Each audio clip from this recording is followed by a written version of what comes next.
That being said, man, today's episode is brought to you by the good people over at DraftKings. You know, the leader in, sportsbook and stuff like that, because they are absolutely phenomenal and they're safe, secure, and more importantly, Deke, they are reliable. Absolutely. And we know we got first time people out there because this is my first time back, right? I was gone. This is my first time back. We all were first at one point in our life. But for those first time users out there, if you use the promo code MOATS, MOATS, you'll receive up to $1,000 in draft deposit bonus money, which is awesome because it's essentially free money, Deke. We always talk about big Deke investments and things like that. We always talk about, hey, man, I like these odds. I don't like those odds. Well, what if I tell you, Deke, hey, you going to put 500 in? You use the promo code MOATS? Well, I'm going to give you another free 500 to put in as well. That's the concept. It is that simple, ladies and gentlemen. It is that simple. So shout out to DraftKings. But we also know you got to be responsible, right? And that's why we got these disclaimers. But, I'm not a big reading guy. So I'm going to just post it up here and let y'all read it.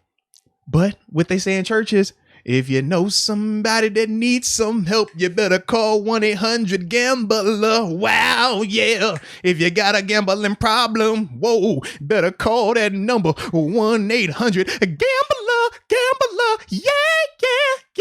This would have been early Sunday morning. Ian Rappaport with his scheduled tweets put out a report that Melvin Ingram was somebody that was potentially being shopped around. A couple of teams that were linked to him, I believe, was the Titans, the Packers, and the Chiefs. Yes, excuse me, because all three of those teams obviously are contenders, but they all, need some form of pass rush help. And based on the usage with Melvin, as we've seen this season, it's been kind of, a little bit of a roller coaster. Sometimes he's a lot involved in the scheme, and the other times it's, a really, really reduced role. But we still know he's been playing well. He's still been very productive. So with the trade deadline coming up, got people talking about it. Now, I was interested because part of me, I can understand if you're the Steelers, why you would flip him, right? You trade him, get some picks back, or even get an asset back, whether it's another corner, whether it's somebody on the offensive line or things like that. But then I think about just the outside linebacker position for us this season and the injuries that those guys have had, and just kind of how all three of them at some point have been up and down. And that's the part where I'm just like, I don't know if I necessarily want to get rid of my man Melvin. I kind of like this three-headed monster. I think we could because it was lights out better. The Bills game, for sure. I was surprised as well, but then when you look into it a little bit more, you're like, okay, we saw Highsmith have his breakout game against Seattle. TJ Watt, he played so well, I had to come up out the grave to record. I said, I got to do a film session for this one. Outside linebacker, yeah, exactly. Come on, man. You noticed. It's certain guys that get me up out the bed. He got me up out the bed that day. TJ Watt's been TJ Watt, and they both look completely healthy at this point. They do. Strictly from a starting roster standpoint, it does make sense if you could somehow upgrade the cornerback. Highsmith did play 100% of the snaps, didn't he? I want to say, or was I have it. Yeah. Well, I have it pulled up right here. Ingram played 26%. Yeah, that's low. So 2 weeks before that against Green Bay, he played 50, but he's been 64, 86, 100, and then 80% or 60% in the Denver game. Because he's been a part of that rotation, but we know also part of that was because of TJ Watt too. Remember, he was dealing with the groin and stuff like that as well. So that's the part to me that's interesting because they value him, but in a game, like you said, versus Seattle, where Alex is playing well and TJ's playing well, you saw where they weren't really going to take those guys off the field like that. And that begs the question of, well, if you're not going to do that, why not use this guy to get more assets? Why not use this guy to get a potential player that you might need down the line? Here's the question. Who are we getting for him, though? I don't know if we're getting a cornerback that's necessarily going to be better than Cam Sutton, Trey Norwood, James Pierre. I mean, we traded for a corner, didn't we? Who? Witherspoon. I'm still pissed about Stephon Gilmore, dude. Yeah, that's crazy. Honestly, he should still be on the block because the Panthers look like they're not going to do any winning. So maybe we should inquire about that. They might want to keep Henderson just because he's a young corner, but no, they definitely going to do that. Yeah. Well, for them, man, they got quarterback issue. As we saw last game, I mean, they took out Sam Darnold for was it PJ Walker, so they're getting into the Deshaun Watson sweepstakes now. Apparently, between them and Miami. Which is nuts too, man, because they're going to have to give up a ton. Who knows how that's going to play out even, too. Is he going to play this season? Well, because now they're saying that the NFL might have, because he hasn't been on a list, right, in terms of commissioner's list. But that was because the Texans have made it very clear they're not going to put him back out there. and he was not going to play for them. Whereas now, if he does get traded, now they're saying the NFL could potentially step in and say, well, we're going to put him on a list because now we know if they trade him to Miami, he's going to play in Miami. If they trade him to anywhere else, if he goes to Carolina, he's going to play in Carolina. Yeah. So that's when the commissioner might have to step in. So that's going to be interesting to see that dynamic. But with Melvin, it's a little bit different because you don't have to deal with that, right? No, you don't. But who are the Packers going to give us? Who would the Chiefs give us? Well, Their corners aren't that amazing. Right. And the Packers, they did just sign, Whitney Merciless? Yeah. From the Texans as well. So I think that was the Chiefs. You're right. They signed Jalen Smith. Yeah, Jalen Smith. You're correct. Yeah, so even offensive linemen. I did my digging on this, dude. I don't know who's trading a top 15, even top 20 like left tackle, because that's the position we really need on the offensive line for Melvin Ingram. Even though I will say the O-line has been improving. They have been. These past 2 games, they've definitely improved. We know Banner is still on the cusp of coming back. Those things, like, I'm feeling a lot better about it now. Granted, we know that, hey, man, we said it ourselves. Denver's defense wasn't as good as they looked on paper. We both agree with that even going into that game. Seattle, we know that they don't have the best in terms of pass rush ability up front, but we've still been able to get through it, and those guys have been improving. Well, that dude that got hurt, they were really high on him. He's a good player. I thought he was their best rusher. I know Dunlap has the name, but to me, he was the better rusher. He's just more explosive and things like that. But as a whole, they didn't have a unit where you were overly concerned that, hey, man, they can really hurt us up front. And honestly, when you look at the schedule right now, we still got some time. Now, Cleveland's going to be a little bit different, but for the majority of it, it's like, man, you got some time still with these guys improving. Our next 3 games, dude. Cleveland, Chicago, Lions. I don't want to get too far ahead of myself. But you see it. Like, it's available to us to go on a run. It definitely is. It is. And honestly, we know Khalil Mack is Khalil Mack. And now him versus when we talked about Vaughn, night and day. I thought Vaughn didn't look 100% healthy when I'm watching him on tape. I know he's out there, but he just doesn't look the same to me. Khalil, not the same. Khalil's still Khalil. He's still the beast. So that part, yes, you got to be a little concerned about. But as a whole, Detroit, I'm not really concerned what they're doing up front like that. So once again, with the O-line, I understand it's still very pressing, but I still think they're gelling and we got a little bit more time with them. The only name I can think of for offensive line is Cam Robinson down in Jacksonville, left tackle. I know exactly who you're talking about. I don't think he has any more years left on his deal. Jacksonville, obviously, they could trade away players because, not saying they're tanking, but they're not going to go anywhere playoff-wise. Yeah. Well, so maybe they could get some assets like a couple they're coming off late a win, though, right? Picks. They went across the pond. I do think they are a little bit better than what their record is because they played the Bengals tight, and Lawrence seems like he's coming into his own. They have some offensive weapons. It's just been a whole weird scenario for them this whole first half of the season. That's the only name, but is he that big of an upgrade over what we have, Dan Moore, Joe Haig, or even when Banner comes back, we move Chooks over there to left tackle? I will say this. I'm not a Cam Robinson guy. I've seen reports on Google saying he's like one of the worst pass protectors in the league. These are stories from a couple years back. So I'm not a Cam Robinson guy, but I will say this. If we're comparing Cam Robinson to a rookie left tackle, I would take Cam Robinson. Okay. I will say that because Dan Moore, he's playing well. He's improving. What about Joe Haig, though? That's why when he's been in, things have been looking good, no? Remember what I said, though. The situation, it's the timing has been well for him. That's all. The timing has been really well. What happened in that? Did we just pull Dan Moore? He wasn't hurt or anything? Like the end of the Seahawks game. I know. I haven't seen whether he was hurt or not. We know he was going into the bye as well, so it hasn't been a lot of communication. And I was kind of, in the middle of dying and coming back to life. So, yeah, I didn't research it all the way either. But I don't think that it's a Joe Haig is the guy right now, We're assuming Banner's going to be back this week. I don't know if they're going to jump him to right tackle and then Chooks is going to be left. Well, because the thing with Banner now, he's already had his 3 weeks. He was practicing. It was his ability to play last week, it looked like that was going to be the case. But they just said, all right, we're going to give him an extra time. Give him a little bit more time. And that was fine. I don't think they're going to continue to sit him. I do think that he will be in that lineup. He will be back out there. Because we know what it looks like right now. It hasn't been clear for either tackle spot that it's the line as a whole has improved. Right. Yes, it has. With Ingram, my thoughts are if we can't get someone that's a bona fide starter right off the bat, whether it's cornerback, I guess you could say maybe nose tackle just because the Tuitt scenario is a little uncertainty, or left tackle or right tackle, then I don't want him. And I just don't think anyone's going to give that up. But you're good on the secondary as well? Huh? Excuse me. Would you mess with the secondary? Should we trade for someone? Mm-hmm. Would you? Yeah, I just wouldn't give up Melvin Ingram. Maybe we trade some future draft picks. But we already didn't trade away a good amount of draft picks, haven't we?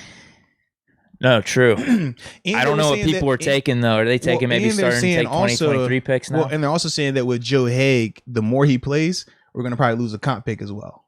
Really? Yeah. Here's the problem. Here's the problem with the secondary. Mm-hmm. Excuse me. It goes back to what I said earlier. Who are we bringing in that's going to be head and shoulders above Cam Sutton, Pierre, right off the bat? Because the names that are out there, I think we're going to have to trade a lot, too. Yes. Byron Jones, Xavier Howard. Yeah. Stephon Gilmore was the perfect trade. It really was. It really was. And he's already practiced it, too, down there. Yeah. It was the perfect trade. What did they get? It was a 6th rounder? It was a 6th rounder.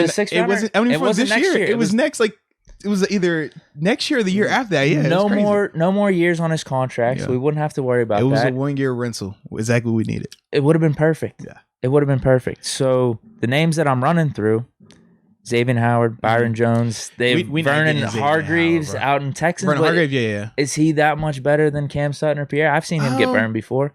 Well, the thing with Vernon, higher pedigree. So with higher pedigree guys, just better athletes, right? Because we talked about with James Pierre. The only time you see James Pierre get beat is when the last 5 yards on a deep ball, because that's where the speed shows. Same with Cam Sutton, right? A guy like Vernon, you just have a little bit more pedigree, a little bit more speed, a little bit more athletic ability. That's the biggest difference. But we also know that athletic ability isn't the end all be all. That's why a guy like James Pierre can play at this level and still be successful.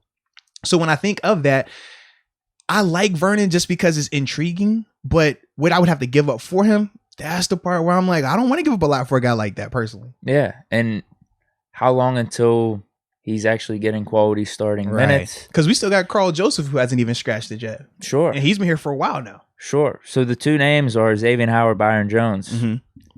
And we would have to worry about their contract in the future a little bit. Yep. Because they're going to have a cap hit. Xavier's going to cost. So Xavier, he's going to want to cost. And he's still playing at a high level. He's going to cost. He's going to want a contract restructuring of some point or a new contract this offseason. I don't think Byron Jones will. I haven't heard anything from him, but he still has double-digit cap hit, which isn't the end of the world because we might be losing Joe Hayden. He could almost be the replacement. It's just that, all right, are we willing to give a first-round pick right now for him? That's what it probably would take. Second-round pick, maybe. Put it like this. I wouldn't be completely opposed to that. I would love Xavier Howard being here. Xavier Howard coming here would be the equivalent of when we got Joe Hayden, when we got him a couple of years ago, right? He would instantly boost that secondary. He would clearly be cornerback 1. He's the guy that shadows. He's the guy that creates the turnovers. He is as good as advertised. I can assure you of that. But he is going to cost a lot, whether it is in draft capital to get him, and then, like we said, contract-wise afterwards. Is he worth it? 100%. That would be fine. 100% worth it. Yeah, we're going to give up a first-round pick at least. Correct. Byron Jones could maybe be a second-round pick. Is the contract a little bit better there? But he wants to get paid as well, though, because you remember, he got his deal before the whole pandemic. So that changed, and that was why he wants more money. I was looking at it. It was very much front-loaded on cap hit and dead cap, so there's no reason why a team couldn't kind of cut him after this season, take on a little bit of dead cap, but it wouldn't be like that drastic. Yeah. So you're right. He doesn't have that much guaranteed money left on the deal. Now, the Bro-Barian brings up Byron Jones' injury history a little bit. To me, I can understand that. You don't want guys that continue to get hurt. As we know, I mean, you pay a guy and he can't be on the field, it sucks. Because now you got this guy taking up a lot of cap space, a lot of assets being used for him, and he's not giving you that productivity. So that is something to play into. And I do think that could minimize his market in terms of what you would give up for him because of that. But he's still somebody that you got to look into just because cornerback is position in need. We know that. And we knew that coming into this thing. And now our guys have been playing well, at times even overachieving. Yeah. But none of them have been on either of those two guys' level just yet. Likelihood of it happening. I got to say 0. I don't think we're going to make a move. Oh, in terms of making a move, I thought you were talking about for one of those guys. Yeah. Likelihood of us trading Melvin Ingram, though. I think it's low, too, because we should not, this is my perspective, we should not trade him for a future 4th or 5th round pick. Yeah, I don't want to trade him for a pick way more beneficial on the roster this year, 1 year rental. The only way I want to trade him for a pick is if it was a higher quality pick in this upcoming draft. because third and up. Right, because we already know we are going to be light this year. So I would like to do that if that was the case. But other than that, I don't think that helps us, though, because we need his productivity. I mean, even though just insurance. Yeah. Because what we saw in the Bills game, if we could replicate that a little bit going forward, then it's 100% worth it just to keep him on the roster. I would definitely agree with that, man. Just even to have him as backup. I don't even care if he's sitting like he did in last game, because the reason he's sitting is because TJ Watt and Highsmith are balling out. Well, and Alex had his breakout game, right? Since Alex has been here, he hasn't had a performance like that just yet, where he put it together as a rusher and as a run stopper, which is why you bring in a guy like Melvin, which is why we say, hey, they'll push each other. It'll be good. But do you think that Alex is going to play like that from here on out? Because when you talk about trading Melvin, that's the dynamic that you have to be worried about, right? If we're saying TJ is going to be healthy, we're not worried about his health. You're banking on Alex playing like how he played against Seattle. Now, I like the matchup he had against Dwayne Brown, because Dwayne is a good tackle, been in this league for a long time. So that looked good. That was reassuring. That was one of those, if you were the guy who beat it on the table for you to draft Alex, you're feeling great right now, because you're like, hey, man, that was quality, good on good. But do we know that's going to happen again and again and again consistently, to the point where you don't have to use a 3-man rotation? I just don't know if that's the case just yet, because the sample size is super small. That's fair. I think I'm less worried about the 3-man rotation and playing time versus just having a quality backup. Because if one of them go down for even just 2 or 3 weeks, we saw how different the pass rush looks. Night and day. And if we don't have Ingram out there who could suffice for those snaps, then it's Tuska like 100% of the time, and I don't want that. Yeah. So the Tuska guy, I know. Dude, I got nothing against him. I got nothing against. He's hard, bro. I told you, I like his effort, bro. He's just a young player, bro. He's young. He's a late, not even he was a young, low pedigree guy. So anything you get from him is going to be great. That's just the expectation with him right now. I'm not willing to bet this defense on him. And essentially, that's what you're talking about if we do make these moves, right? He's like, hey, you're ready to be the number 3 guy for sure. Yeah, I'm not ready to do that just yet, man. You can hold it down for 2 weeks, or even, I mean, granted, hopefully it doesn't happen like rest of the season with some of these injuries. So yeah, I think, are we on the same page with this then? Keep him? Yeah, just keep him. I would keep him. I don't know if that changes though. If like Highsmith balls out in the Browns game, like 2 sacks, because the deadline's the 2nd. Yeah. That's a couple days after the Browns. Correct. I will say I'm still just more concerned about having a backup. Like, that's it. I don't care how much time Ingram gets or how much he's utilized. He helps us just by being on the roster, in my opinion. And I will say, I haven't heard any reports of him being disgruntled or not happy with the situation either. No. Because I think that would be different if he was upset, if he was displaying. Right. I mean, just anything, right? If that was the case, okay, yeah, we could move him. But from what I've seen and what I've heard, I haven't seen a lot of that. I haven't heard any of that. Now, it could be different what he might be telling his agent. And if that's the case, well, hey, now you got to reassess the situation. But if he's happy and we're all in this thing together, I say you roll with him, man.